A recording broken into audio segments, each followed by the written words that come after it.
ازيكم عاملين ايه؟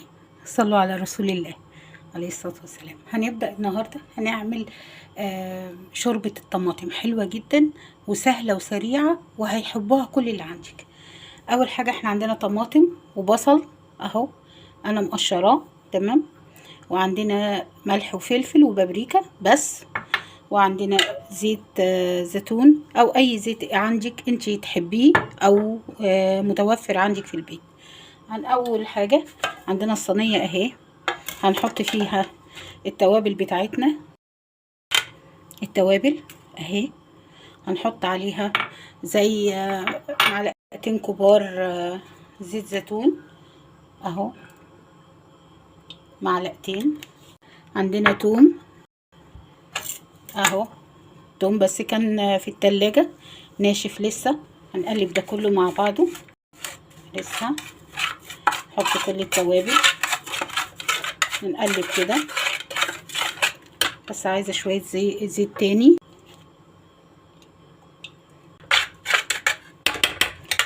عندنا كمان الفلفل الأحمر ده، أنا طبعا برضه اهو في الفريزر بشيله في علب أو في أكياس، حطه برضه معاهم كده تمام.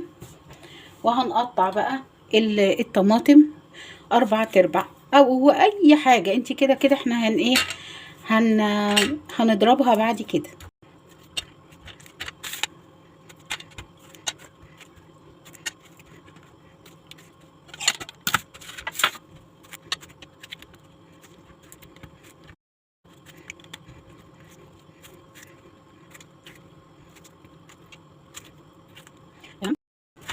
قطعيه بقى زي ما انت عايزه، مش مهم. انا كده ادخلهم الفرن، ده كله ايه هيتشوي.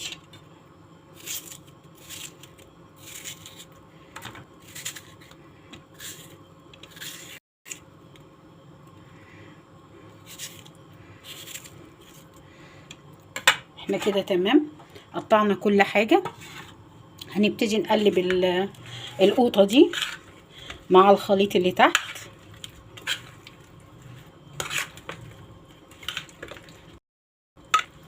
احنا هنا خلاص قطعناهم، وانا قسمتهم على الصينيتين دول. هحطهم بقى في الفرن على 180 لغاية ما القوطة تتشوي خالص وتلاقوا البصل كمان طري.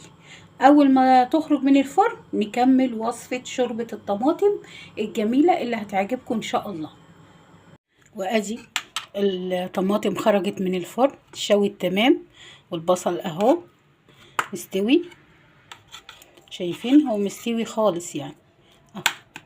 هنضربهم بقى في الخلاط، بس قبل ما احطهم في الخلاط عندي هنا معلقة كبيرة زبدة اهي ومعلقة دقيق، هحطهم في الخلاط. احط فيه معلقة الدقيق قدامكم اهو، وهحط فيه معلقة الزبدة اللي هي ايه الكبيرة اهي تمام. هنبتدي نحط الطماطم فوقيها اللي احنا ايه شويناها، نحطها في الخلاط كلها بالبصل بكله بالميه بكل حاجه، ما تسيبيش حاجه في الصينيه تمام. ونضربهم في الخلاط.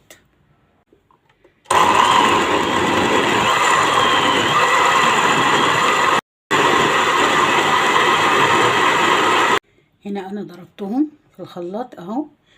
هنبتدي نصفيهم، لازم تصفيهم كويس جدا عشان ما يبقاش فيه اي بذور او قشور. وهنا انا صفيتها خلاص الشوربه اهي، وكمان زودتها نص كوبايه ميه عشان ما تبقاش تقيله قوي. هنقلبها بس شويه كده لغايه ما تبتدي تغلي. اول ما تغلي خالص هنحط لها كوبايه لبن وعليها معلقه قشطه، او ممكن تستعملي الكريمه اللباني عادي جدا. يعني كوبايه لبن ومعلقه القشطه دي بدي الكريمه اللباني. طبعا الملح وكل حاجه والتوابل بتاعتها محطوطه، مش هنحط اي حاجه غير انها لما تغلي هنحط بس كوبايه اللبن ومعلقه القشطه. هنا اهي هي ابتدت تغلي، هحط لها بس معلقه توابل من اللي انا عملتها معاكم عشان انا بحب ريحه التوابل بتاعتي. هنجيب كوبايه اللبن ومعلقه القشطه زي ما قلت لكم اهي تمام، وهبتدي احطها. بس انا عايزه اتاكد ان هي غليت. تمام، ونقلبها. مجرد ما تغلي خلاص يبقى عندنا خلاص شوربه الطماطم جهزت. مجرد ما تغلي هنغرفها ونقدمها، وبألف هنا وشفا.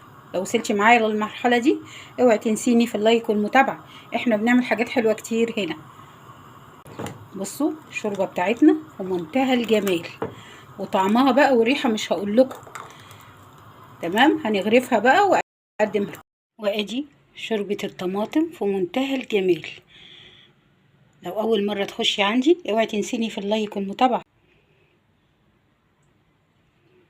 نورتوني، شكرا على المشاهده، سلام.